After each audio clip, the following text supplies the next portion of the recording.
The Giver, Chapter 2, page 11.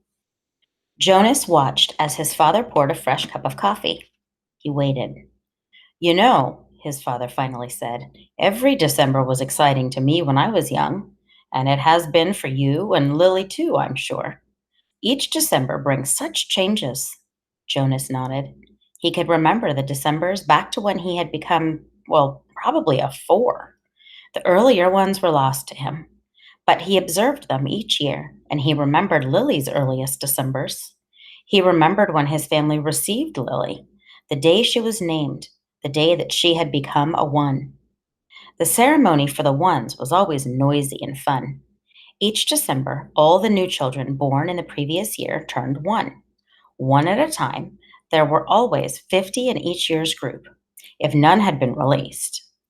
They had been brought to the stage by the nurturers who had cared for them since birth. Some were already walking, wobbly on their unsteady legs. Others were no more than a few days old, wrapped in blankets, held by their nurturers. I enjoy the naming, Jonas says. His mother agreed, smiling. The year we got Lily, we knew, of course, that we'd receive our female because we'd made our application and been approved. But I'd been wondering and wondering what her name would be. I could have sneaked a look at the list prior to the ceremony, Father confided. The committee always makes the list in advance, and it's right there in the office at the nurturing center. As a matter of fact, he went on, I feel a little guilty about this, but I did go in this afternoon and looked to see if this year's naming list had been made yet. It was right there in the office, and I looked up number 36. That's a little guy I've been concerned about because it occurred to me that it might enhance his nurturing if I could call him by a name. Just privately, of course, when no one else is around. Did you find it? Jonas asked. He was fascinated. He didn't seem terribly important rule, but the fact that his father had broken a rule at all awed him. He glanced at his mother, the one responsible for adherence to the rules, and was relieved that she was smiling. His father nodded. His name, if he makes it to the naming without being released, of course, is to be Gabriel. So I whisper that to him when I feed him every 4 hours, and during exercise and playtime, if no one can hear me. I call him Gabe, actually, he said and grinned. Gabe. Jonas tried it out. A good name, he decided.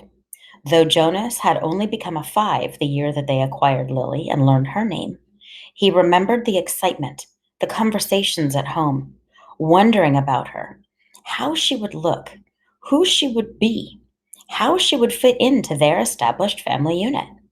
He remembered climbing the steps to the stage with his parents, his father by his side that year instead of with the nurturers, since it was the year that he would be given a new child of his own.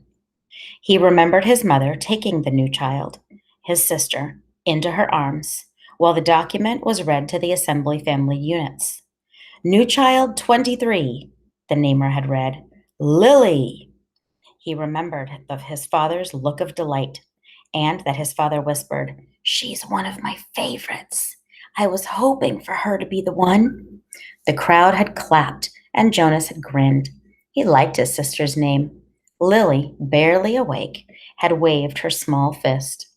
Then they had stepped down to make room for the next family unit. When I was an 11, his father said now, as you are, Jonas, I was very impatient, waiting for the ceremony of 12. It's a long 2 days. I remember that I enjoyed the ones, as I always do, but that I didn't pay much attention to the other ceremonies, except for my sister's. She became a 9 that year and got her bicycle. I'd been teaching her to ride mine, even though technically I wasn't supposed to. Jonas laughed. It was one of the few rules that was not taken very seriously and was almost always broken.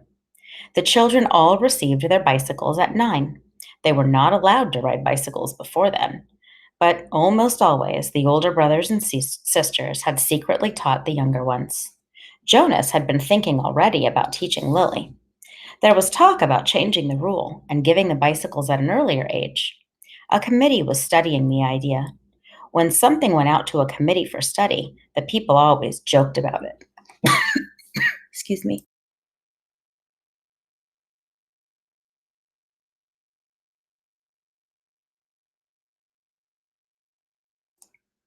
The people always joked about it. They said that the committee members would become elders by the time the rule change was made. Rules were very hard to change. Sometimes, if it was a very important rule, unlike the one governing the age for bicycles, it would have to go eventually to the receiver for a decision. The receiver was the most important elder.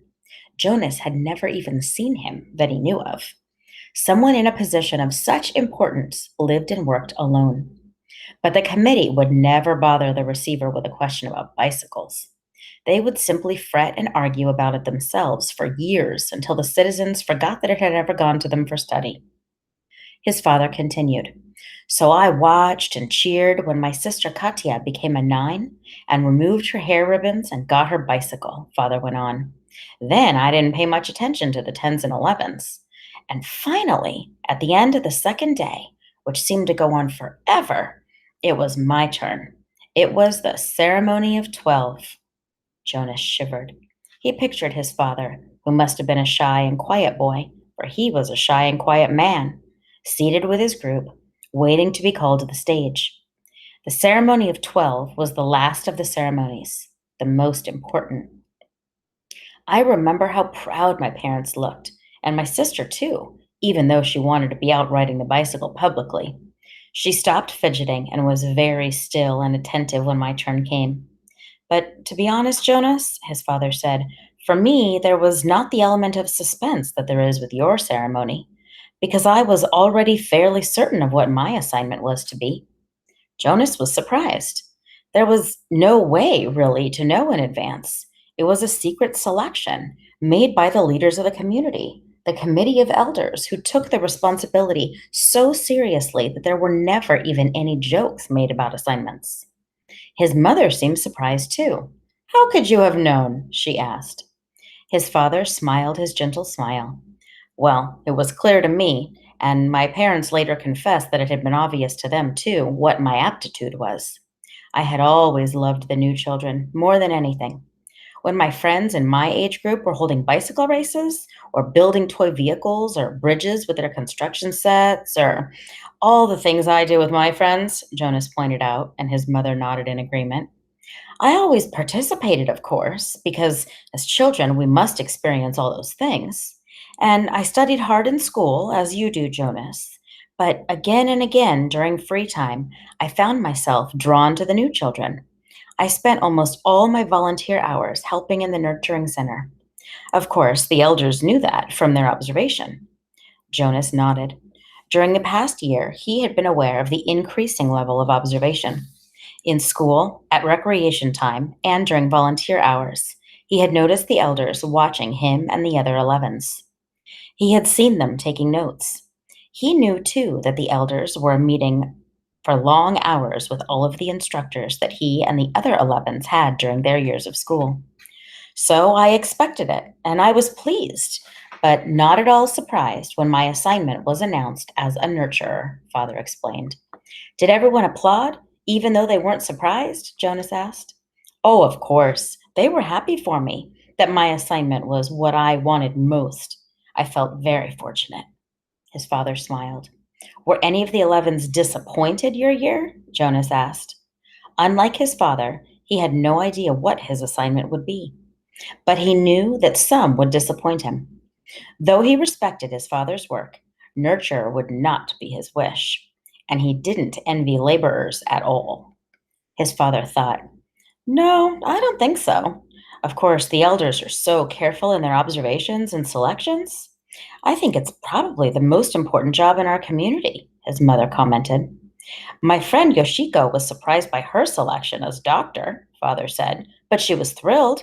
And let's see, there was Andre. I remember that when we were boys, he never wanted to do physical things. He spent all the recreation time he could with his construction set, and his volunteer hours were always on building sites. The elders knew that, of course. Andre was given the assignment of engineer, and he was delighted. Andre later designed the bridge that crosses the river to the west of town, Jonas's mother said. It wasn't there when we were children. There are very rarely disappointments, Jonas. I don't think you need to worry about that, his father reassured him. And if there are, you know there's an appeal process. But they all laughed at that. An appeal went to a committee for a study. I worry a little about Asher's assignment, Jonas confessed. Asher's such fun, but he doesn't really have any serious interests. He makes a game out of everything. His father chuckled. You know, he said, I remember when Asher was a new child at the nurturing center before he was named. He never cried. He giggled and laughed at everything. All of us on the staff enjoyed nurturing Asher. The elders know Asher, his mother said. They'll find exactly the right assignment for him. I don't think you need to worry about him. But, Jonas, let me warn you about something that may not have occurred to you. I know I didn't think about it until after my ceremony of 12. What's that? Well, it's the last of the ceremonies, as you know. After 12, age isn't important. Most of us even lose track of how old we are as time passes. Though, for information, it is on the Hall of Open Records, and we could go and look it up if we wanted to. What's important is the preparation for adult life and the training you'll receive in your assignment. I know that, Jonas said. Everyone knows that. But it means, his mother went on, that you'll move into a new group, and each of your friends will. You'll no longer be spending your time with your group of 11s. After the ceremony of 12, you'll be with your assignment group, with those in training. No more volunteer hours, no more recreation hours. So your friends will no longer be as close. Jonas shook his head. Asher and I will always be friends, he said firmly, and there will still be school. That's true, his father agreed. But what your mother said is true as well. There will be changes. Good changes, though, his mother pointed out.